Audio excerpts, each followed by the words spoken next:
Hello and welcome to Angry Hermit, also known as Naughty Hermit.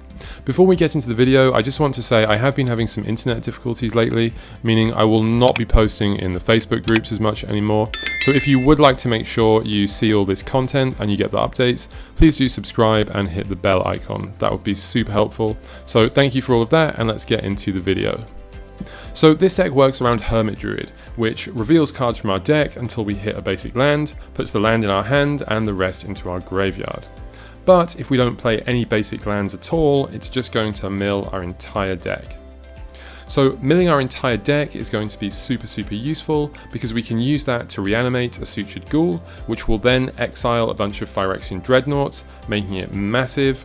And then because it's a 7-power creature, Dragon Breath will attach to it from our graveyard, giving it haste, meaning it's a one-shot, like hit them and kill them. These are the key reanimation spells of choice. Most decks usually choose 2 of these. Reanimate is definitely the best because it costs 1 mana, and our life total doesn't really matter as long as we can just cast it, because we're usually going to kill them as soon as we cast it. The other 2, it's kind of down to which you prefer, but you could of course play anything, Animate Dead, anything that actually, has this effect. Really all we're trying to do is just get a creature into play. And of course, because we are playing Phyrexian Dreadnought, we're also going to jam the Stiflenought combo in there too.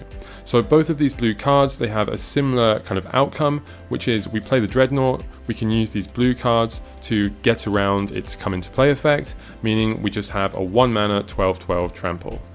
And of course for tutors, we have Worldly Tutor. This can make the deck a whole lot more consistent because we can either fetch the Druid, or if we have part of the Stiflenought combo, we can fetch the Dreadnought, meaning it kind of really adds to the whole consistency of the deck. And for acceleration, we have Lotus Petal, and we also have Elvish Spirit Guide if you want to run that. This deck is not really too particular about the colours of mana, because we do need green for the Druid, and for Stiflenought we only need 1 blue, so both of these are okay. And for Disruption, we have the classic black Disruption of Duress, and we're playing 1 Cabal Therapy. This is because when we mill our entire deck, that will be in our graveyard, and we can sacrifice our Druid to use it. But say we've got the Druid, but we don't have another part of our combo. Well, what we can do, we can mill our entire deck with the Druid, and then flashback Crows and Reclamation from our graveyard to put 2 reanimation spells back on top of our library. That means we can at least ensure that next turn, we'll untap, draw a reanimate, and then reanimate our big thing for the win. So we are a 3-color deck, blue, black and green, so we are playing a lot of these 5-color lands as well as the pain lands. These are all super helpful, and the mana base is actually very good in this deck because we do play a lot of these lands and we don't need to play any basics. In fact, remember, we definitely will not play any basics at all. If you put any basics in your deck, the combo won't work. So for the sideboard, Sylvan Safekeeper is definitely one of the most common cards you'll see. It can help to protect both combos. Defense Grid is also nice against control decks. Chill is good against red. Then we have some Silver Bullets, kind of flashback cards to use from our graveyard, or tutor cards that we can get with Worldly Tutor. So that would be creatures with comes into play effects. The options for this deck doesn't really have too many options. It's mostly between whether you want Sylvan Safekeeper main deck or not, the different kinds of reanimation spells, and then perhaps a different choice of tutor such as Limdal's Vault. A perfect hand would have a very early Druid plus a reanimate. This will help us to win on turn 3. Or a very early Phyrexian Dreadnought. This hand, for example, can make a turn 1 Dreadnought. So that is obviously amazing and very hard for some decks to deal with. When we're playing it, essentially, we just want to use the Druid to mill our entire deck.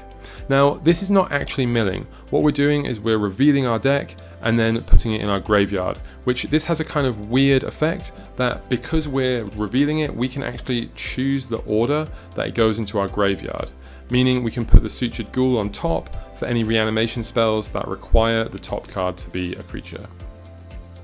At this point, we can also flashback our Cabal Therapy to take out Swords to Plowshares, Counterspell, any annoying thing that's going to disrupt our combo, and then we will reanimate our Ghoul.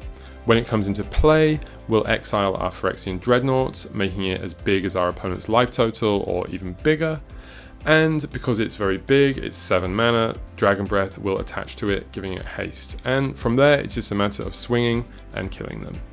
So remember, if you are playing Shallow Grave, you can't flashback the Cabal Therapy because it will change the top card of your graveyard. There's not really a way that I can see to get around this, because if you cast the Shallow Grave in response to the therapy, then the creature will still hit the graveyard because it's part of the cost to cast the therapy.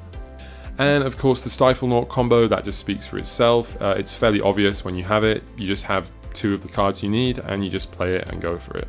So against this deck, of course, you have classic Graveyard Hate. That's very good against one of our 2 combos. Excellent creature removal. I've put Engineered Plague here because it does deal with all of the druids. Of course, it doesn't deal with the big stuff. However, Humility does deal with everything. And these are just examples. Of course, Swords to Plowshares is incredible against this deck. It's just a great answer all round. And so is Ensnaring Bridge because it stops them attacking with anything. And we are firmly a combo deck here. We're just essentially 2 combo decks jammed into one. We're trying to go for our strategy against every deck and just, trying to have it as fast as we can. Against control decks, we'll try to disrupt them with some discard along the way, or maybe some sided in defense grids, but overall, we're just going for our thing here. And the strengths of this deck, it is super fast. It can win on turn 2 very easily. It has multiple different combos, and we can combo again. For example, if they don't have an exile effect on our ghoul, we can reanimate it again. It's very consistent with all these tutors and different combo pieces, and the main combo, it gives protection in the form of Cabal Therapy. The weaknesses would be the hate cards, strong removal, other combos, and sometimes it can be very all-in. And so here's an example list. As always, I do recommend you check out TC decks. This is the list that Flint Espel played, and he actually won a very huge Premodern tournament in LobsterCon, so huge congrats to him. Otherwise, yeah, if you enjoyed this video, please do like, comment, and subscribe. Thank you for watching, and see you next time.